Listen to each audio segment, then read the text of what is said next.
On the screen behind me, which I'm not looking at, just quickly going to show you a few slides. You can't all handle this at this time of day. There are some of the other archives we have already produced, including The Economist, The Times, the TLS, and many newspapers from the British Library, full text, searchable facsimiles. The FT, which we launched today, will be released to the public in the second half of January. The first page of the Financial Times in 1888 looked like that. And for those of you who know anything about the history of it, it was joined to another title, the Financial News, in 1947, when two city papers amalgamated and the Financial Times absorbed the Financial News. The home page is up at the top of the screen there, and down at the foot is a search. We're making a basic search of a particular term. The look and feel of the FT archive is very similar to those of our other newspaper archives, which we've established by long practice works very well. Each article from the newspaper has been clipped electronically so that you can see an article on its own and your search term is highlighted in your selected result. In that case, we search the term New York.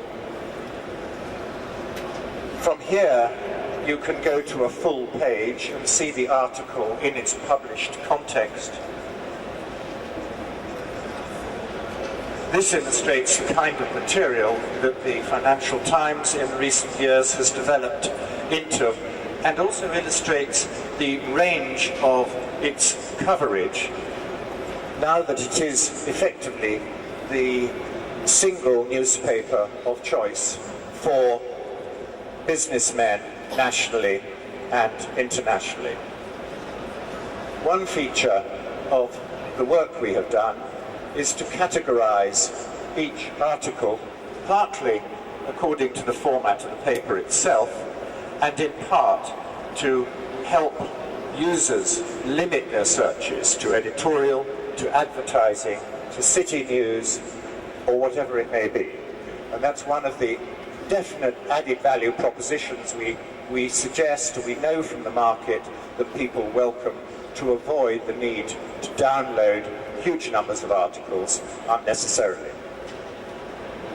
The beginning there of a full page view, which can be navigated. One particular function that users like is to be able to browse issues by date or do word searching, limit a date, limit a section of the paper. We've added in research tools here. There's an essay by Richard, who's just spoken. There's a very useful introduction to the history of the Financial Times by its historian, David Kynaston, currently publishing a major history of post-war Britain. And there are features in here which we've added that users can make use of, tools to mark individual articles to which they can return, both in the same session and in a future session. Notebook features to enable users to incorporate research into workflow.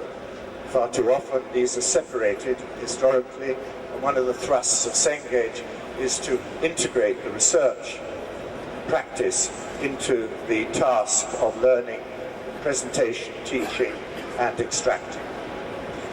There's the browse function, where you can choose a day of the last 120 years to browse the complete newspaper.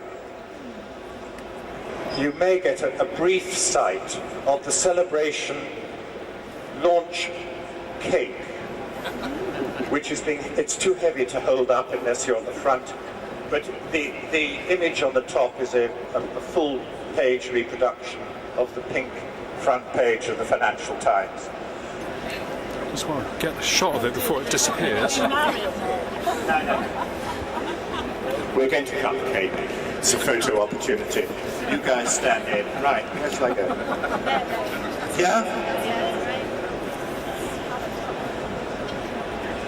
Got it? Good, well done.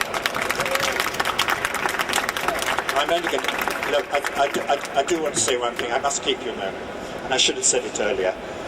Any work of this type, taking nearly 1 million pages of a newspaper, digitizing it, creating OCR, creating the design, doing the conversion work, correcting it, doing the QA at the end, involves a very large team of people in overseas, in India, here in the UK, and in America. I'm not going to mention them all by name, but many in this audience have been part of this great effort.